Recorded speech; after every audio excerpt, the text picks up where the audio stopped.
Hey everyone, it's Cali Danielle. Welcome back to another CaliFaces video.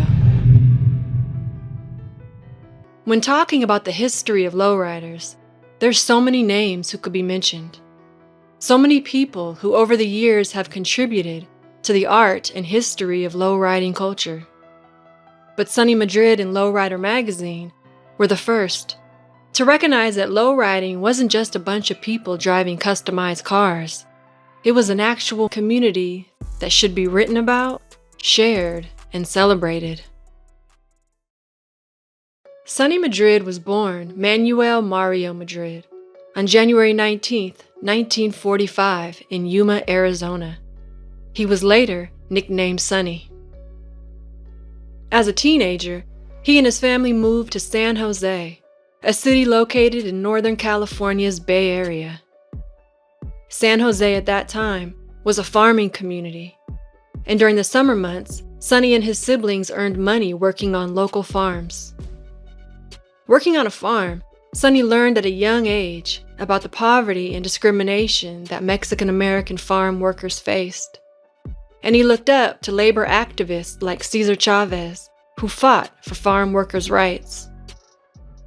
After high school, Sonny enrolled at San Jose State University as a journalism student, and he himself became involved in activism, fighting against police brutality and challenging racial inequality in public schools and city institutions.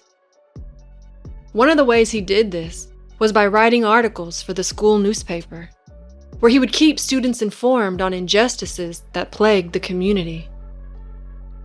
But Sonny Madrid's love for his community ran deeper than just politics. He also had a love for art, fashion, and custom cars. In between going to school and writing for the school newspaper, he promoted dances and events on and off campus. To promote the events, he'd make promotional leaflets to pass out to the students. And on the leaflets, he'd always put pictures of lowriders. The history of lowriders dates back to the 1940s in Los Angeles, California, when Mexican-American veterans returning from World War II began customizing their cars using mechanical skills they'd learned in the Army. This involved modifying the car's engines, painting the exteriors, and adding weights in the back to lower the bodies of the cars, creating a low and slow ride that was perfect for cruising. Lowriders became a symbol of cultural pride and quickly spread outside of Los Angeles to places like San Jose, where Sonny lived. And by the late 1960s, East San Jose had one of the largest lowriding communities in California. Sonny was a part of that community, and he made sure to represent it every time he promoted an event. And people loved the lowrider leaflets so much that they'd collect them and ask him to make more. That's when the idea for Lowrider magazine came to him. He would create a magazine that would unite lowrider communities from everywhere. Sonny borrowed money from his mother to launch the first magazine, and he enlisted the help of two friends, Larry Gonzalez and David Nunez.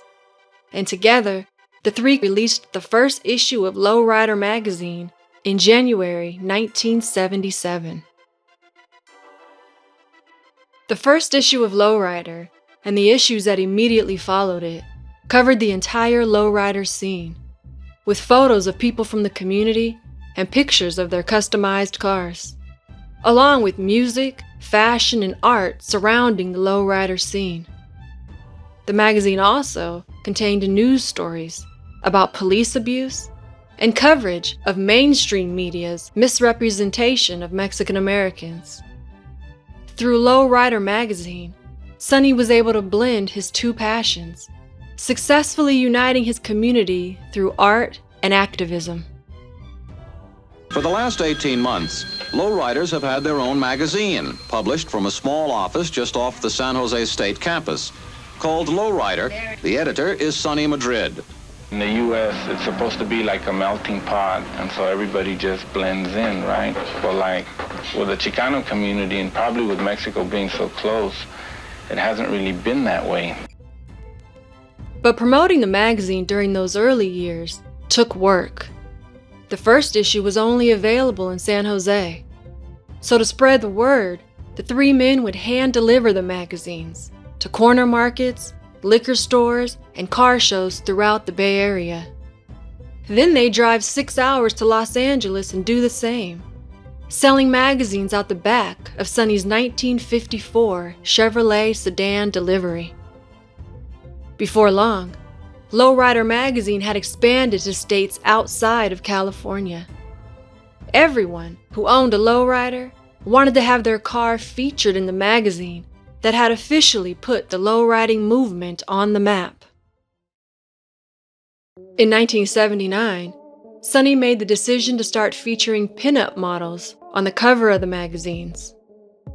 Despite initial complaints from both male and female readers, Sonny's decision greatly increased the magazine's popularity. Lowrider also began promoting its own car shows. Lowrider cars. I didn't know what a lowrider was. Low to the ground.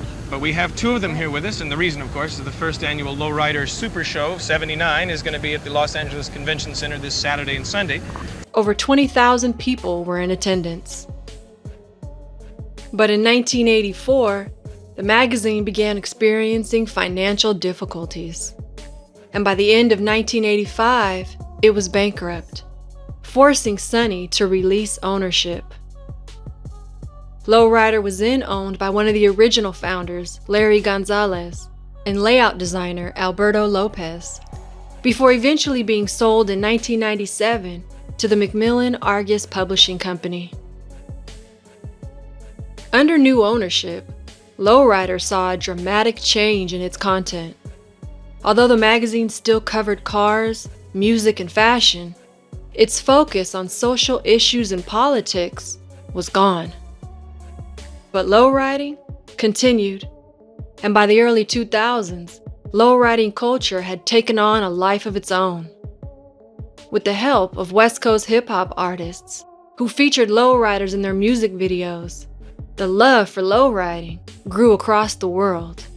And at one point, Lowrider magazine was the best-selling auto magazine on newsstands. Although Sonny was not a part of Lowrider magazine's success in those later years, within the lowrider community, he was a legend. And he stayed active, writing for other lowrider publications and creating lowrider-themed artwork and photography. He also remained committed to social activism all the way up until his death. Sonny Madrid passed away on June 22, 2015. He was 70 years old. 5 years after Sonny's death, in 2020, Lowrider magazine was shut down due to a drop in monthly readership. But for 42 years, Lowrider magazine showcased the best cars, art, and music related to the lowrider scene. And while the magazine did change over the years, at its core, it always followed what Sonny Madrid started, which was to bring people together.